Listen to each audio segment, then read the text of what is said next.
Have you ever been late to a movie? You ever walked into a movie theater late and you missed something? This video is going to argue that you never should do that. Why should you never miss the opening of a movie? It's because the opening shot or the opening sequence of shots is vital to understanding an entire movie. In this short video, I'm going to show you how to interpret opening shots and why they matter. Let's take a look at opening shots of movies coming up next.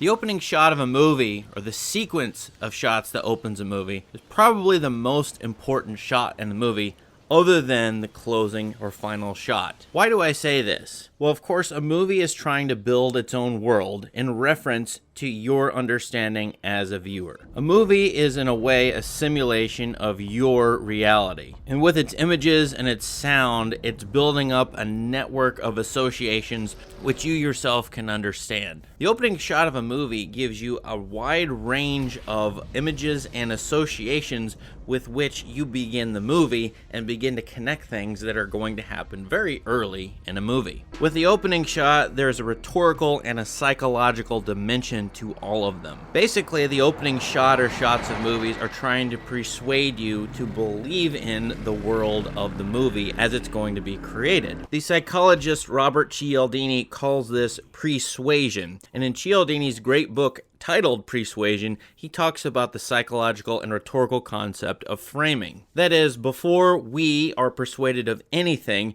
we need to be persuaded to buy or believe in the thing that a marketer or salesperson is going to persuade us of. In other words, framing or persuasion is setting up a person to accept what's coming next, the big sale as it were. With movies, what's coming up for viewers to be persuaded by is the script, the believability of the characters and the plot, and the world that the movie creates. Doesn't matter if that world is total fantasy, if it's half fantasy and half reality, as in science fiction, or if it's a realist work. They're all trying to do the same thing to get you to believe in the movie, to love the movie, and to accept its premises and its themes and ideas. So an opening shot or series of shots is trying to get you to believe in the thing that's going to come, that is, the plot and the characters. Thus, opening shots are persuasive, they set you up psychologically, they create tones, they create rhythms, they create moods, and you are supposed to then go from that opening shot through the movie with that opening shot in mind. Let's take a look and see how this works and how a movie creates a network of associations with just its single opening shot. Here's an example. It's Darren Aronofsky's The Wrestler. This shot occurs after the opening credits, and we find the main character here sitting down. What are we supposed to think of this main character and believe about him given just this single shot? Now, as the opening shot, this is creating a whole wide world of associations with which you, the viewer, are going to work throughout the entire movie. And these associations might change, the character might develop and change over time, but you know he's starting out from this point in this particular shot. Here you see him with his back turned to you. He's hunched over, thus he looks weak, thus he looks even defeated. He looks small in comparison to the room, thus he's small in stature, and that might indicate his inner psychology. You'll notice all the things in the room. This is a children's playroom. This character must be associated with childlikeness, maybe childishness. We also know from the opening credits that this man used to be a famous pro wrestler, very wealthy,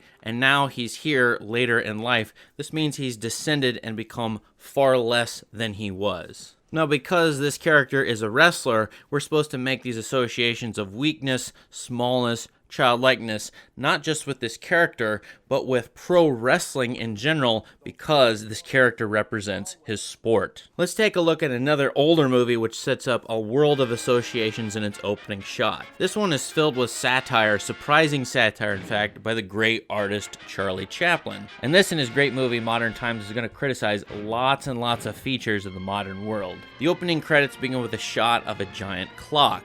It then cuts to a shot of sheep. The sheep are moving very quickly, which then dissolves into a bunch of men moving quickly. And in the third shot, you see these men going into a factory. Now, clearly we're supposed to associate the sheep, the herd, the flock, with the men walking into the factory. These shots indicate satire that these men are herd animals. They are also herded into factories. And not a single one of them stands out from the crowd. They're all the same. They're all sheep who do the business of sheep. Like the sheep, these men are part of a masses, and they've become part of a giant factory machine system. These are the kinds of ideas that the world of modern times and that Charlie Chaplin is going to deal with through the rest of his movie. Now, as I've sort of indicated with modern times, opening sequences are important, not just opening shots. In the opening sequence, for example, of The Social Network, we see a whole series of shots taking place over the course of a scene. You have two young people, it turns out they're at Harvard University, students there. They're talking at a bar, presumably on a date, and you hear them. It's very quick chatter. They're talking past each other. The mood is dark and foreboding. The lighting is murky, natural, yes, but also dark and hard to see. And you'll see neither character relate well with one another. This being a movie about how people connect on the internet through Facebook and Mark Zuckerberg creating Facebook, here you've got an opening sequence that criticizes the idea that two people in the modern world can even understand each other in person. As well, you can not just have only people in the opening shots, you can have landscapes. In the opening sequence to Kurosawa's great movie Throne of Blood, you hear a chant, a musical chant, along with devastated and foggy backgrounds. The series of shots creates obviously a very haunting mood. There's something like it that comes up in the Coen brothers' No Country for Old Men. Here you get a voiceover narrator who talks over a series of landscape shots. The story is bleak. The shots seem connected and yet disconnected. And this is going to be the whole world of No Country for Old Men. As these shots go, we will see the villain arrested by a police officer. Another thing you must know about opening shots is that they're prone to quoting each other. If you miss the opening shot of a movie, it might actually be telling you something about the whole movie, given the opening shot of an older movie that it's quoting. Here's a very clear example. Here's Stanley Kubrick's Clockwork Orange. In this foreboding shot of several teenagers looking menacing, teenagers who are going to be the star of the movie, the camera slowly zooms out to show you the whole group of teenagers. Compare that to Matt Reeves' opening in the recent movie Dawn of the Planet of the Apes. In its opening shots and in its opening sound sequence, we see that Reeves is deliberately harkening back to several Kubrick movies. And in particular, of course, with the slow zoom out where we see the apes, we are looking at a Clockwork Orange quote. That means the world of Dawn of the Planet of the Apes is inherently like that of the world of Clockwork Orange. Now, if you watch enough great movies, and you probably ought to because they are wonderful works of art, you'll begin to pick up on these kinds of quotations. Now, a question for you, what are your favorite opening shots and why? Please leave us a comment in the comment section and tell us what to look at and why we should look at it. Also, have you seen any opening shots quote other opening shots? What other examples do you have of this phenomenon? Anyway, I'm always ready for opening shots. I have my notebook out and my attention ready to go at each one. Because with each movie, my hope always is, here is the opening shot of another great artwork I am going to experience.